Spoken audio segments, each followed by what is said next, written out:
अभी आप और हम किले के पीछे के भाग में आए हैं। जो अभी आप लोगों ने देखा था वो आगे का भाग था, अभी अपन पीछे के भाग में आए। इधर भी आपको 7 गेट दिखाई दे रहे हैं। ये पूरा 7 गेट बने हुए, उधर अपन आए थे भी 7 गेट बने हुए थे। इस गेट का नाम है सूरजपोल गेट, क्योंकि राजा महाराजा सभी सूर्यवंशी होते थे। सूर्य की पूजा किए बिना पानी और अन्न ग्रहण नहीं करते थे। आज भी सूरज की पहली किरण इसी गेट के ऊपर आती है, इसलिए इसका नाम सूरजपोल गेट रखा हुआ है। आप ये मैदान देख रहे हो, पीछे जो मैदान बना हुआ ना, इसे कहते हैं बैटलफील्ड, रणभूमि, जंग का मैदान। 28 जनवरी 1303 अलाउद्दीन खिलजी आया था विशाल सेना लेकर रानी पद्मिनी को हासिल करने के लिए। तो इसी जगह राणा रतन सिंह और अलाउद्दीन खिलजी के मध्य जो फाइट हुई थी, जंग हुई थी, वो सारी जंगियाँ हुई थी। ये पूरा अरावली पर्वत और एक पहाड़ी, इसकी आकृति बताता हूँ मैं आपको। हम लोग ऐसे कहते हैं इसे कुंभकर्ण पहाड़ी, क्योंकि उसकी आकृति ऐसी बनी, कोई इंसान राक्षस सोता हुआ दिखाई देता है। ठीक है ना। इस किले को आपने देखा, सुना, पढ़ा। 5 इंपॉर्टेंट बातें मैंने आपको बता दी है। चित्तौड़गढ़ का इतिहास 5वीं शताब्दी में बना। 54 राजाओं ने यहाँ राज किया।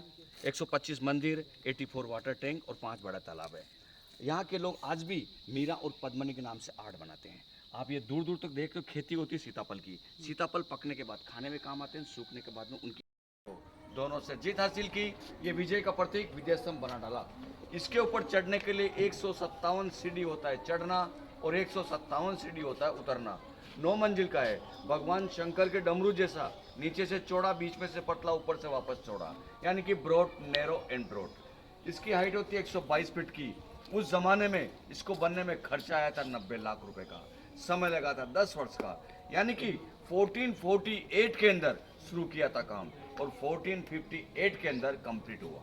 हिंदू धर्म में जितने भी देवी देवता होते हैं उनके सारी मूर्तियां बाहर की ओर अंकित है।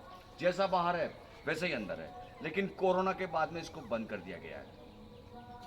ये जो पूरा गार्डन देख रहे हो, जिसे हम कहते हैं जौहर कुंड, रानी पद्मिनी ने, रानी कर्णावती ने 16,000 लेडीज के साथ इसी जगह जौहर किया था। उस जमाने में विशाल खड्डा होता था, खाई होता था। गवर्नमेंट ने डेवलपमेंट कराया, विकास कराया और एक गार्डन का रूप दे दिया और एक प्लेट लगा दी, जौहर स्थल।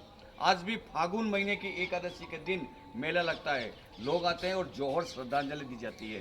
3rd नंबर में होता है, सामने मंदिर दिखाई देता है, जिसे हम कहते हैं शमिदेश्वर महादेव, यानी कि शमशानी शिव। जमीन लेवल से 9 फीट हाइट की मूर्ति है। मूर्ति एक है, लेकिन प्रतिभाएं आपको 3 देखने को मिलेगी, ब्रह्मा, विष्णु और महेश, यानी कि जन्म देने वाला, पालन पोषण करने वाला और संहार करने वाला। 4th नंबर में होता है, इधर 35-40 सीढ़ी नीचे उतरने के बाद में आपको पानी का विशाल टैंक दिखाई देगा, जिसे हम कहते हैं गौमुखी कुंड, यानी कि गाय के मुख से पानी आता है। पानी 24 आवर्स पानी आता है, 12 महीने पानी आता है। कहाँ से आता मालूम नहीं, गॉड गिफ्ट है। उसका क्लाइमेट ऐसा होता है कि सर्दी में गर्म पानी आएगा और गर्मी में ठंडा पानी आएगा।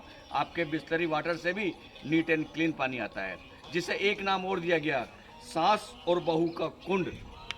आप ये चारों पॉइंट घूमकर वापस आएंगे, फिर अपन आगे चलेंगे। ठीक है, सबसे पहले आप